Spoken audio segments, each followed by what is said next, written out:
Welcome back, everyone. The freedom to practice any religion is as American as apple pie. So is the separation of church and state.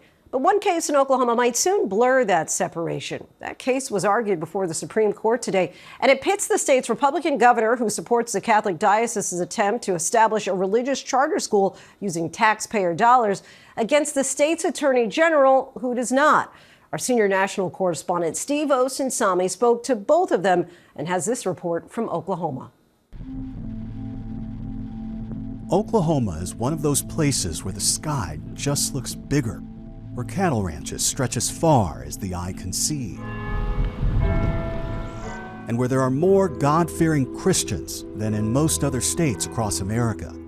So for Oklahoma's governor, it's an easy call to stand behind a surprising decision that might create the country's first religious public school in Oklahoma City. We're a nation that believes in God, and so why are we trying to discriminate against this person or that person? Let's open it up and let's let parents choose what's best for them. The way it works across the country is that any person or group can ask a state to create a charter school that meets the particular interests or needs of their children. WXYZ. And these are truly public schools because they get public money. Like this one we visited in Georgia for students, some of them young children, who work in the state's television and film industry.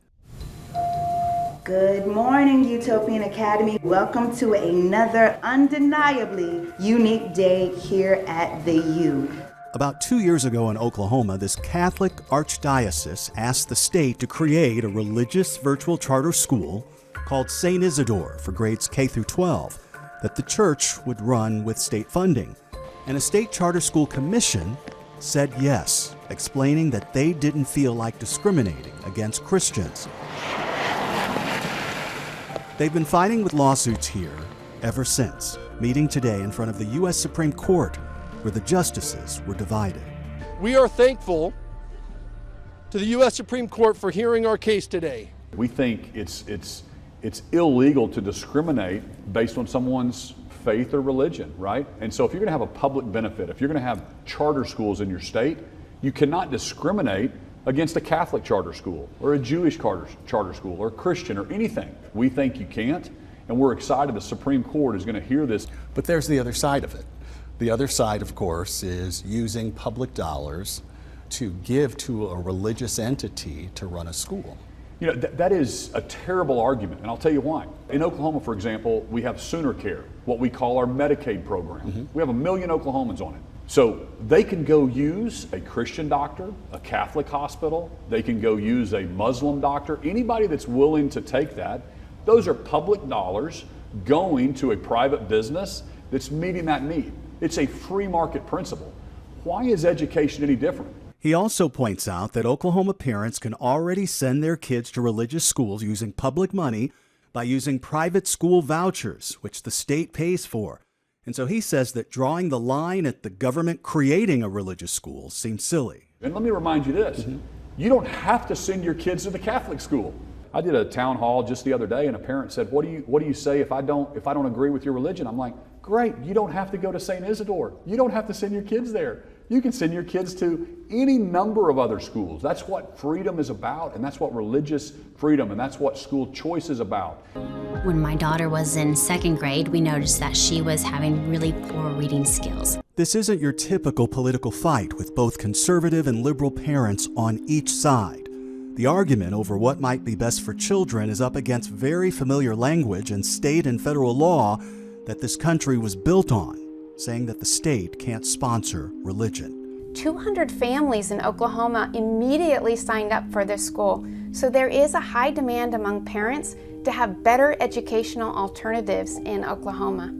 Last year, the case was here at the state Supreme Court in Oklahoma. If that's what this court decides, so be it. And they said no to the new school, deciding that the line between church and state is written more clearly in the state constitution than some might think. About 400 parents who had planned to send their kids this school year to St. Isidore were upset. We came from like a private school, a Catholic school, so this would have been a more affordable option for us. I'm nervous to just fully homeschool. Have you heard from a lot of parents on this? Many parents have reached out and said thank you. And the lead lawyer fighting against the Christians is a Christian himself, the conservative Republican Attorney General of Oklahoma, Mr. Gentner Drummond. If St. Isidore wins, then we will have Jewish and Muslim families paying for Christian education.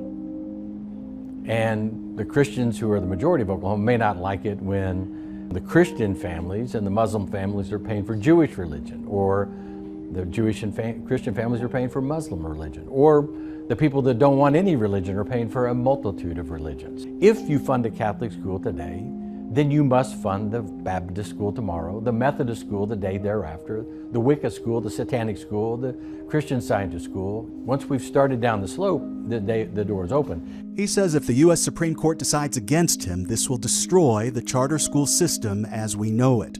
Currently, 45 states, Washington, D.C., and Puerto Rico say that these are public schools, where kids, for example, can't be taught how Jesus Christ died for their sins. So what you will see as a result, we will have states that discontinue charter schools. Those that are unwilling to establish religion will stop. We have a governor who is not an attorney. We have an attorney general who is an attorney and is unafraid to do the right thing regardless of the cost. And in this instance, until my Constitution of the United States is altered or my Constitution of Oklahoma is altered, I must defend the law. The leading national group for charter schools in America agrees with him, saying in a statement that this could be catastrophic for nearly 4 million students. A decision in favor of religious charter schools will spark years of litigation. In some states, it could mean the end of charter schools, the only means of school choice for many families altogether. I totally disagree. Okay, let me ask you this. So, do you go to a Catholic hospital?